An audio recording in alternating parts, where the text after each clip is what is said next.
Bonsoir à toutes et bonsoir à tous. André Marot avec deux R O, qui est préhistorien, docteur au Muséum national d'histoire naturelle de Paris. Il pratique la transe auto-induite. Il a publié L'incroyable sagesse du grand âge chez Book Éditions et Trans, les secrets aux éditions du Relier. Trans et chamanisme, donc un phénomène mystérieux, enfin scientifiquement étudié. Bonjour André Marot. Bonjour. À la page 70, vous écrivez: Je ne sais réellement pour quelle raison je me refusais à utiliser les hallucinogènes pour induire des états modifiés de conscience. Jusqu'à 70 ans, vous avez fait des trans sans utiliser d'hallucinogènes. C'est ça. En fait, depuis mon enfance, je connais un peu des états comme maintenant on qualifie de ENOC, c'est-à-dire état non ordinaire de conscience. À l'époque, je savais pas ce que ça voulait dire et je pensais d'ailleurs que c'était normal. Et voilà, j'ai pas toute mon existence a été parcourue par ces sortes de phénomènes, d'expériences. Et par la suite, j'ai réussi par mes études, par mon travail personnel, à poser un cadre théorique sur ces expériences. Mais je les ai toujours obtenues par un état un peu de grâce, par un état aléatoire, par un état un petit peu alternatif comme ça, sans vraiment les chercher.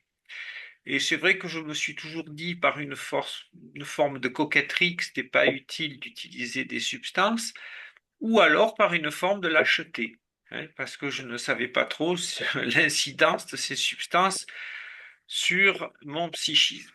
Oui, je vous comprends. On peut se poser des questions sur les substances qu'on ingère. Vous écrivez aussi: Le chaman raconte sa course semée d'embûches, mais son discours chanté est le fruit d'un double de lui-même dont il reste le spectateur et le témoin.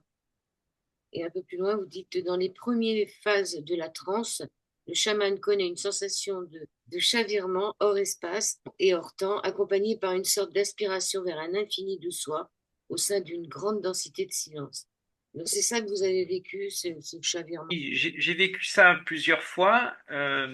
J'aime bien la phrase de Philippe d'Escola, hein, qui dit dans un état, on va dire, de chavirement, hein, tous les sens se combinent dans l'expérience de la transe pour faire de notre corps une grande vibration immobile. Ça, c'est Philippe Descola, étant quand même un très grand chercheur en anthropologie sur ces thématiques. Donc, il définit bien ces états. Enfin, en ce qui me concerne, je suis assez d'accord avec Bertrand Hell également, qui pense que il y a autant de chamanisme que de chamans. Donc, c'est pas une bonne piste que de vouloir travailler tous les possibles du chaman. Il vaut mieux chercher ce qu'on appelle un dénominateur commun ou un invariant de forme, et à ce moment-là, on va travailler plutôt sur la transe.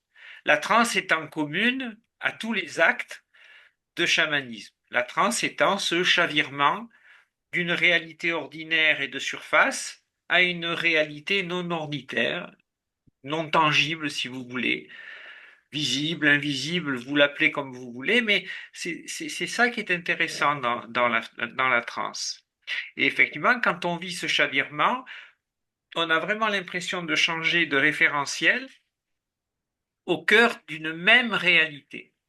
C'est pas que la réalité disparaît, c'est qu'elle est toujours là, mais on n'est pas sur la même lecture de cette réalité. Ok, est-ce qu'on peut dire que le chaman est un voyant, un extralucide? On peut peut-être s'amuser à dire ça parce qu'effectivement, dans ce cas-là, quand il chavire dans cette autre réalité, il est comme dépossédé de sa réalité ordinaire, hein, il meurt à lui-même, le sujet meurt à lui-même, et il va avoir des images, des informations, des voix, des intuitions cosmiques et universelles qui vont s'imposer à lui. Et à ce moment-là, c'est vrai que ça donne l'impression qu'il devient, on va dire, clairvoyant, hyper clairvoyant. Je dirais même hyper lucide. Parce qu'on retrouve dans l'indo-bouddhisme la notion de Tathagata, qui est l'hyperlucidité. Et l'hyperlucidité est assimilée à l'éveil. Donc le chaman est quelqu'un qui va utiliser le moyen de la transe pour après révéler en lui une réalité non ordinaire qui serait plus lucide que la réalité de surface que nous avons. C'est très intéressant. C'est un peu comme si on avait une réalité invisible et sous-jacente qui pilotait la réalité de surface, mais nous, on est persuadé que la réalité de surface, c'est la vraie réalité, alors qu'il y a un renversement en figure-fond à faire. Alors, les rituels montrent le chaman aspirant le mal par la bouche pour ensuite le recracher. Et à l'inverse, il pourra réintroduire l'âme en la soufflant dans son oreille. Pourquoi l'oreille? Oui, alors pourquoi l'oreille, pourquoi la bouche, pourquoi tout ça? Ça aussi, il faut prendre un peu de mesure avec ça. Nous avons dans certains chamanismes, par exemple de l'Asie centrale, des chamans qui vont mettre une coupette de lait à côté du sujet et qui vont inviter l'âme qui s'est, on va dire l'âme errante qui s'est incorporée dans le sujet à boire la coupette de lait. Donc l'âme va chercher à prendre le lait et c'est le chaman alors profite alors de l'occasion pour lui couper l'entrée pour qu'il ne puisse pas revenir.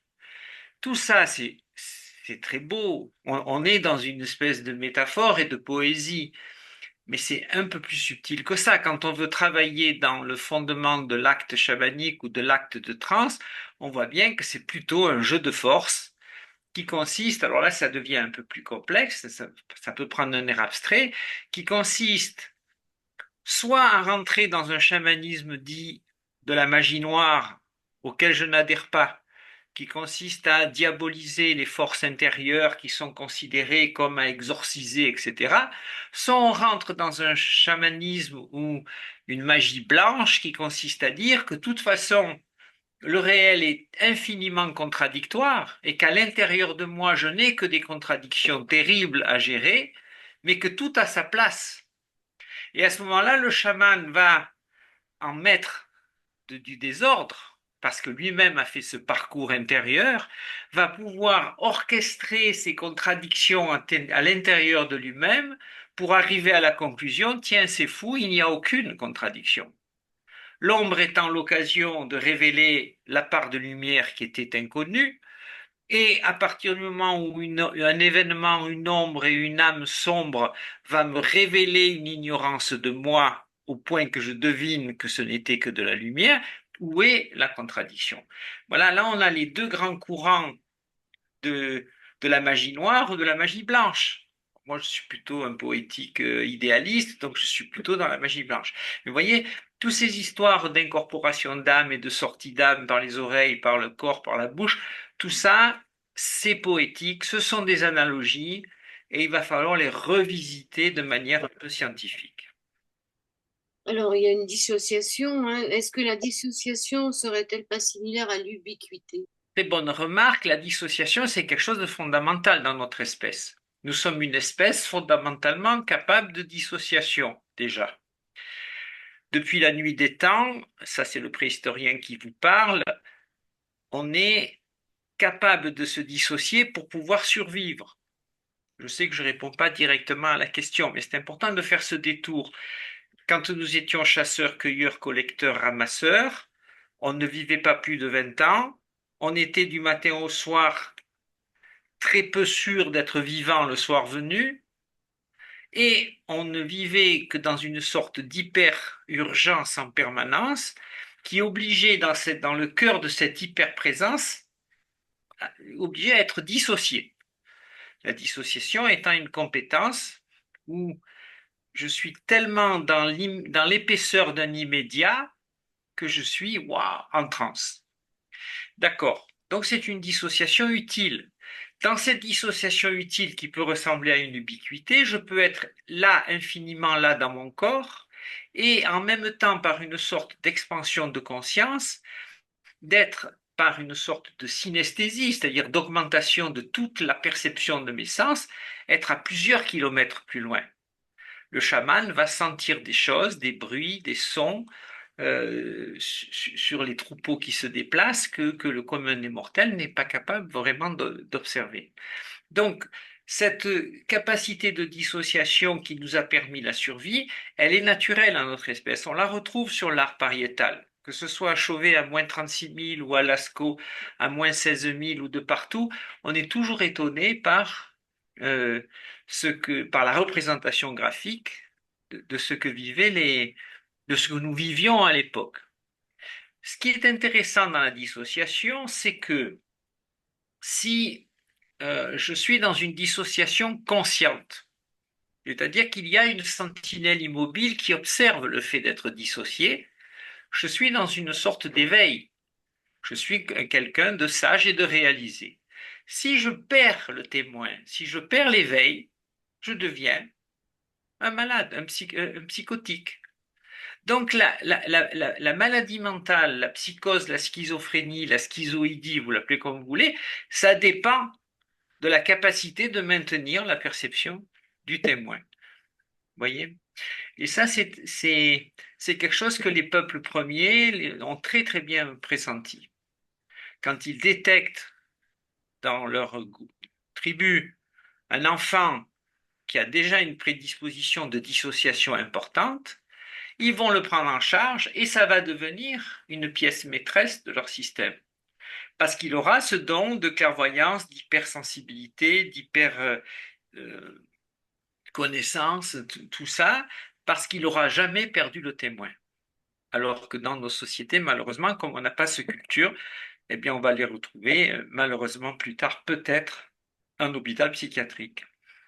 C'est mon point de vue, hein, je ne suis pas fermé là-dessus, hein. Ces états de conscience modifiés demandent de dépasser notre condition humaine plutôt qu'un dépassement. Ne s'agirait-il pas d'une traversée de notre condition humaine? Là, vous citez Bergson, dépasser plutôt que Et oui, traverser. parce que quand on disait à Bergson, oui, Bergson disait, oui, mais il suffit pour trouver la liberté vraie, pour trouver la réalisation de nous-mêmes, il suffit de dépasser la condition humaine. Et on lui disait, non, mais tu te trompes, c'est pas possible, on ne peut pas dépasser la condition humaine. Et en fait, il y a eu, à mon avis, un problème de traduction. Ce qu'il voulait dire, c'est il faut accepter irrévocablement et inconditionnellement les limites de notre condition humaine dans la dimension en philosophie, on va dire, immanente. Nous sommes pétris de contradictions, de paradoxes. Et quand on arrive à accepter ça inconditionnellement, sans l'ombre d'un rejet, à ce moment-là, il va y avoir possibilité d'un chavirement. Je crois que on appelait les chamans les hommes aux os creux. C'est-à-dire un os creux, c'est un os qui a tellement compris l'horreur de la situation dans nos contradictions et nos forces internes, que c'est tellement accepté et on comprend que de toute façon pour rien y faire, qu'à la fin ça glisse, ça passe, comme dans un os creux où on va pouvoir chavirer dans un état second et intermédiaire. C'est d'une simplicité émouvante quand on y pense. La seule chose, c'est que pour y parvenir, il faut lâcher prise. Alors, les composants de notre individualité, il y a le corps physique, tout le monde le connaît, on a un double énergétique. Parlez-nous un peu de ce double énergétique. Alors, il se double, c'est marrant, moi, quand je lui laisse la place, hein, que je le laisse aller, j'ai l'impression que c'est lui qui sait. J'ai l'impression que moi, je me la joue avec mes certitudes, avec mes volontés de contrôle, mais que dans le fond, je ne suis pas dupe, je suis, euh, je suis sous sa tutelle quelque part. Et ce double, c'est vraiment quelque chose que je ressens comme intemporel. C'est pas qu'il est éternel, c'est qu'il est aspatial et intemporel. Il est hors du temps et de l'espace. Et comme il est hors du temps et de l'espace, quelle que soit sa manifestation, elle ne peut être que plus juste que la mienne de manifestation en réalité de surface, qui lui est inscrite avec un début et une fin. Donc, ce double-là, j'ai beaucoup de respect pour lui et il me rassure. J'ai l'impression qu'à ce moment-là, c'est lui qui va piloter une situation et qu'il ne fera pas un truc parfait. Il fera quelque chose le moins mauvais possible en fonction des possibilités existantes. Mais dans tous les cas, j'ai l'impression Ça me le fait quand j'écris, ça me le fait quand je pense, ça me le fait quand j'enseigne. Quand j'arrive dans cet état où je lui laisse la place, j'ai l'impression qu'il sait mieux que moi ce dont j'ai besoin et ce qu'il est possible de faire. C'est là la position que je lui donne. Ça s'appelle une dissociation quand même, hein. Est-ce qu'il Oui. y a une troisième dimension de nous-mêmes? Est-ce qu'il y a après ce corps énergétique et ce corps physique, est-ce qu'on a une troisième dimension? Alors là, je ne suis pas sûr d'avoir compris la question. Est-ce qu'il y a une troisième dimension de nous-mêmes, ce fameux corps spirituel ou corps d'information? Parce que justement, si le double énergétique, il est, euh, il est là déjà temporel, qu'est-ce que c'est que cette troisième dimension de nous-mêmes qui est le corps spirituel ou corps d'information? Ça, c'est vrai que c'est une question qui peut rester ouverte parce que, comme les disent les scientifiques, les questions restent ouvertes, c'est-à-dire quand elles restent ouvertes, c'est qu'on comprend que dalle à une réponse possible. Mais en gros, je serais plus du côté de Nagarjuna qui va dire que la finalité de la finalité, c'est d'être ni cela ni cela. Hein. Ni je suis personnel, ni je suis impersonnel. C'est déroutant, hein, parce qu'il dit arrêtez de chercher une voie du milieu puisque vous êtes sur un chemin qui n'a pas de bord. Hein. Donc, dans cet état où effectivement j'accepte de lâcher l'affaire, hein, de ne plus rien comprendre à ce qui se joue, à ce moment-là, je pense que les questions de ce type vont s'annuler. C'est un peu comme disait Rimbaud, la rose est sans pourquoi. C'est-à-dire qu'il n'y a plus de pourquoi, il n'y a plus de comment, il n'y a plus de quoi que ce soit, parce que je suis tellement sorti du temps et de l'espace que la notion même de question va être dissoute. Donc à ce moment-là, dans cet état sublime, il n'y a plus de réalité de surface et de réalité ultime. Il y a waouh, l'expérience d'être dépassé par le fait d'être. Voilà. Moi, je vois ça comme ça. Mais là aussi, je reste très prudent parce que dès qu'on met des mots sur une expérience mystique, on la dégrade. Je ne sais pas si j'ai répondu vraiment, mais je ne peux pas dire autre chose. Est-ce que vous vous étiez posé la question que souvent l'on vous pose au cours d'un voyage, suis-je garantie de pouvoir revenir?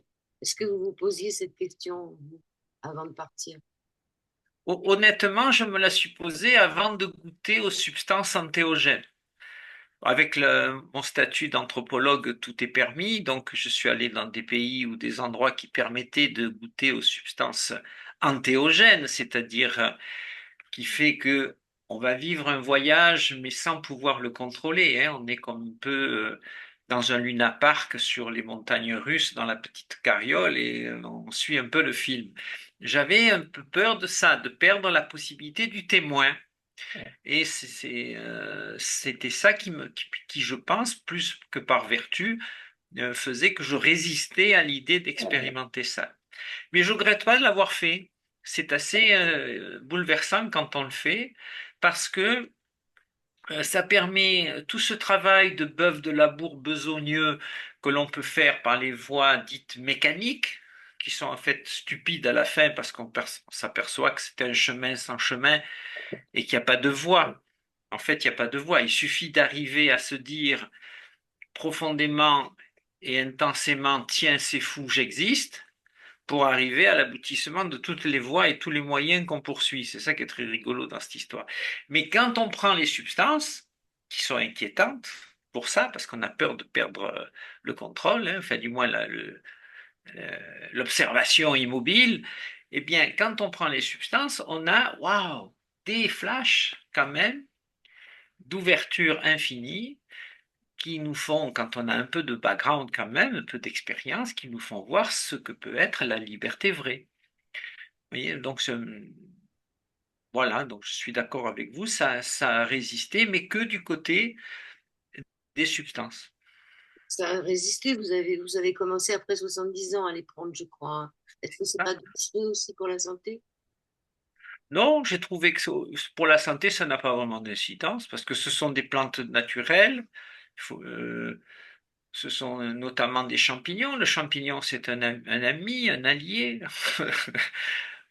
C'est pas, il faut se méfier quand même parce que c'est pas, ils sont pas dans la compassion. même si ce sont des êtres vivants, qu'on le veuille ou non, hein, même si c'est pour moi aussi, avec mon esprit rationnel, j'ai mis du temps à le comprendre, sont des êtres vivants. Si vous leur demandez, par exemple, de connaître la notion de douleur, ils vont pas vous informer sur la notion de douleur. Ils vont vous faire vivre ce qu'est la douleur. Le fait de la difficulté du vivre et la difficulté de notre espèce à affronter cette douleur collective. Vous allez la vivre. Donc il faut faire gaffe quand même.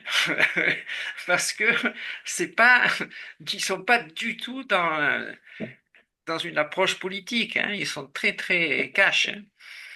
Ça, c'est les champignons, mais il y a des plantes aussi, elles sont Oui, il y a des plantes qui font ça. Il y a la mescaline, il y a peut-être des moins. plantes qui sont plus sympas aussi. Si vous voulez, il y a des plantes très douces comme le criollo qui sont des plantes adaptogènes, le râpé. Après, bon, je suis pas un expert là-dedans. Faut être honnête, c'est pas du tout. Si j'ai commencé très tard, donc je suis pas un expert. Il y a des gens beaucoup plus pointus que moi là-dessus. Alors, que devient l'idée de la mort, du vide ou du néant? Est-ce que c'est une notion impensable dans le chamanisme? Ah ben c'est une notion stupide pour le chaman. Si vous posez la question à un chaman, est-ce que nous sommes éternels? Même pas il vous répond. Parce que c'est vraiment la question la plus stupide qui puisse exister, puisque pour eux, comme leur fonctionnement, il est comme sur une toile d'araignée où tout est relié, interdépendant, le visible et l'invisible, comment on peut inventer l'idée qu'il puisse y avoir une mort avec un néant? C'est, pour eux, c'est hors de l'entendement. Donc, ils vous répondent pas. Donc, si on se résume, la notion d'éternité, c'est une invention qui est très propre à une catégorie de la planète, partie de la planète, plutôt d'ailleurs sur le modèle matérialiste occidental. Comme je suis préhistorien, j'ai cherché de savoir à quel moment ça a pu apparaître, cette histoire. Je pense que ça se situe à peu près à moins 100, 110, 150 000 ans. À un moment donné, on va savoir pourquoi notre espèce a commencé à enterrer nos morts de manière individuelle, avec des objets familiers, avec des rites, des pétales de fleurs, tout ça. Et ça veut dire que quelque part, elle avait déjà inventé l'idée d'un au-delà. Alors qu'avant, il y avait sûrement, parce que notre espèce était très très évoluée, même à 400, à moins 400 000 ans, où on a inventé le feu, le langage déjà, et des choses comme ça, eh bien, probablement, à peu près à moins 150 000, on s'est mis dans la tête qu'il pouvait y avoir un possible néant de soi. Alors ça a été une formidable révolution et un progrès qualitatif. On a Paul Valéry qui avait fait remarquer que notre espèce, en inventant la possible d'un néant de lui-même, a pu surdévelopper l'art, la culture, la civilisation, en un mot, hein, a, a pu se projeter dans des créations pour compenser et se divertir de l'angoisse de soi. Et ça a permis la formidable progression de nos sociétés. Mais au début, on pouvait fonctionner avec les deux. C'est-à-dire qu'on faisait un petit pas sur les côtés, on ressentait notre éternité, et on voulait s'amuser à ne plus croire à cette éternité, on inventait la peur d'un néant et on pouvait se développer. Ça a duré quand même pas mal de temps. La question qu'on pourrait se poser maintenant, c'est est-ce qu'on ne s'est pas pris un peu les pieds dans le tapis et est-ce qu'on n'est pas plus trop du côté de la pensée conceptuelle et de la création mentale et est-ce qu'on n'a pas complètement oublié le fondement de notre vraie nature qui est ici pour toujours et à jamais. Vous voyez, c'est ce différentiel qui ne va pas. Dans le précédent livre que j'ai écrit aux éditions Reliées là, sur l'incroyable sagesse du grand âge, je démontre bien que le problème que nous avons, c'est que toute notre société va travailler sur le quelque chose, c'est-à-dire sur ce qui est pendant une vie, en niant ce qu'il y avait avant. Avant, c'est considéré comme un rien dont on ne peut rien dire, et en niant ce qu'il y a après, le après étant un rien dont on ne peut rien dire aussi. Et en travaillant sur le quelque chose, on va donc optimiser tout ce qu'il faut faire pour se rendre de manière délirante, immortel dans ce quelque chose, dans ce temps qui passe. Et on arrive à des sociétés où on ne peut plus rouler sur la... Vous avez vu, c'est le risque zéro, on ne peut rien faire. On ne peut rien faire parce qu'on contrôle tout. C'est amusant à un certain niveau, hein, mais ça signe bien le désespoir et la détresse de notre société. Hein. Enfin, moi, j'aime bien dire à mes étudiants que notre espèce est en ce moment errante, perdue et inconsolable. Et en voie de disparition. Alors, on va Et en parler. voie de disparition si elle continue comme ça. Est-ce que vous pouvez nous parler des états, dans les états modifiés de conscience, l'histoire du jeune alpiniste Aaron Ralston, américain de 27 ans, et ce qu'il a fait? Il est entré en transe. Est-ce que vous pouvez nous la Ouais. raconter? Ça, c'est un sujet qui m'est cher et qui est très difficile. Je n'ai vraiment pas de réponse. J'essaye de vivre des choses comme ça. Là, je me suis fait opérer quelque chose d'assez douloureux, mais je me suis dit, c'est pas que je suis très douillet hein, par nature, mais je me suis dit, je vais rien prendre de ce qu'il me donne pour expérimenter.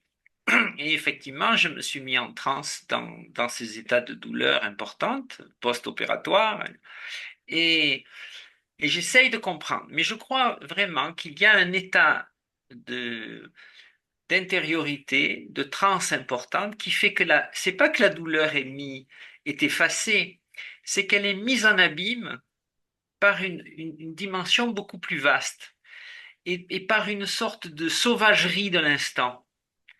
L'image qui m'est venue quand j'ai fait ça avec des images imposées dans ma tête, c'est l'idée d'un lion qui attaque une antilope. Je pense que personne ne souffre. Ni le lion qui se prend un coup de sabot dans la tronche si c'est un gnou par exemple, ni l'antilope qui se fait mordre par les crocs. Il y a tellement d'intensité, de présence dans l'instant que la notion de douleur est évacuée. Vous voyez, il y a quelque chose de cet ordre-là. Sinon,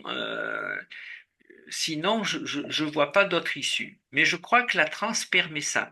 D'ailleurs, je crois que c'est Ramana Maharshi qui avait été opéré d'un cancer sans anesthésie, parce que ça l'intéressait pas. Et quand on lui a dit, mais vous avez rien senti, il a dit, non. Oui, j'ai bien vu quelque chose au fond de l'horizon, d'un peu vibrant, différent, mais je n'ai rien senti. Donc je pense qu'il était en état de transe. Alors, le jeune alpiniste, lui, il a, Ben, il a, pareil, il a un bras de coincé sous une montagne qui est tombée dessus, c'est ça? c'est Et, ça, je crois que c'est ça, ouais. et avec un petit canif, il arrive à se couper le bras parce que ça commençait à pourrir. Et il dit qu'il a fait ça en état de transe. Oui. Alors pourquoi? Parce qu'il le dit dans le livre. Quand il a commencé à sentir l'odeur de sa propre chair pourrir, qu'il a senti l'imminence de sa propre mort, parce qu'une fois ça pourrit d'un côté, il y a une espèce de gangrène collective qui fait qu'il disparaît. Par une espèce d'état de crise individuelle profonde, il a dû chavirer dans un état intermédiaire. Parce que c'est la crise individuelle et collective qui met en état de transe.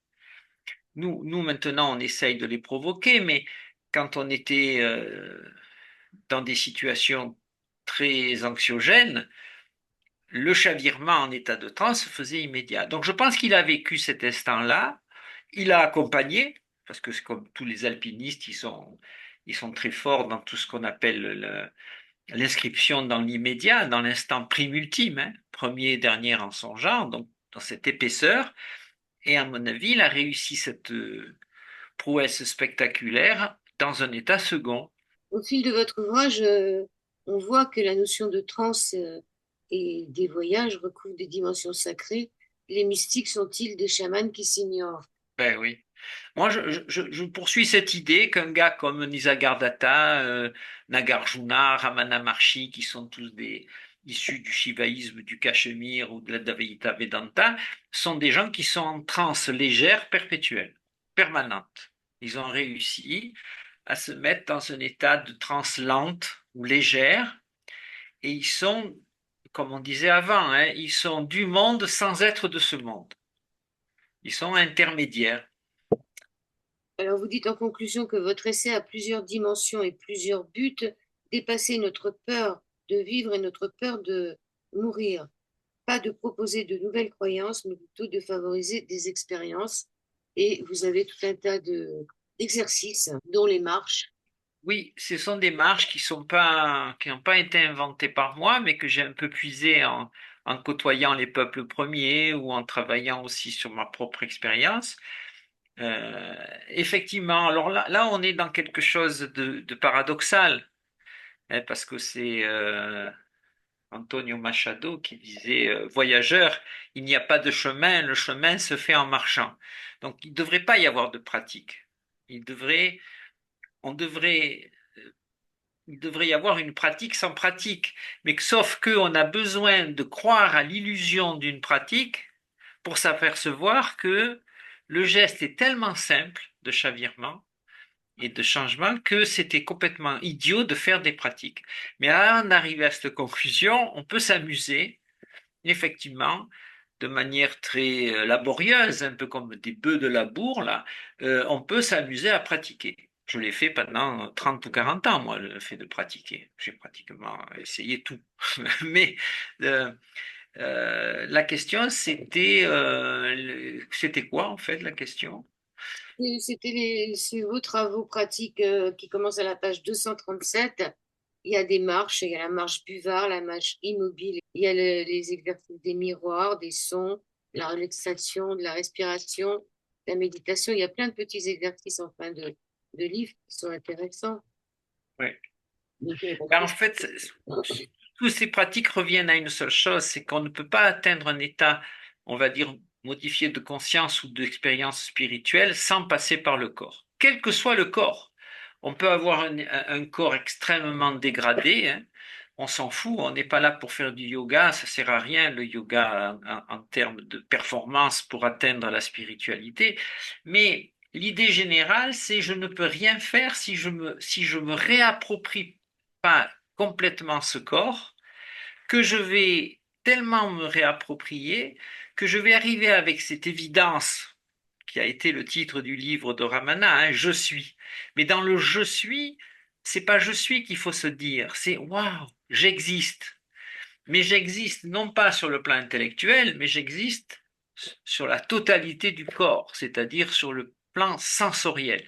C'est une démarche qui est interoceptive. Elle est En fait, il y a les cinq sens, mais il y a un sixième sens, c'est l'interoception. Les gens ne se rappellent pas de ça, mais c'est très important de se sentir totalement être dans le corps. Et alors là, c'est un phénomène très étrange. Waouh, quand j'arrive à ça, je chavire. je vais rappeler le titre du livre, Trans, les secrets aux éditions du Relier, l'esprit chaman, André Marot, MA2RO. Il y a Jung qui disait que celui qui regarde à l'extérieur rêve et celui qui regarde à l'intérieur se réveille. Bravo, Ça va c'est être une bien. bonne conclusion. Je cautionne. Oui, oui. Je vous remercie beaucoup. Merci à vous pour votre Marot. confiance.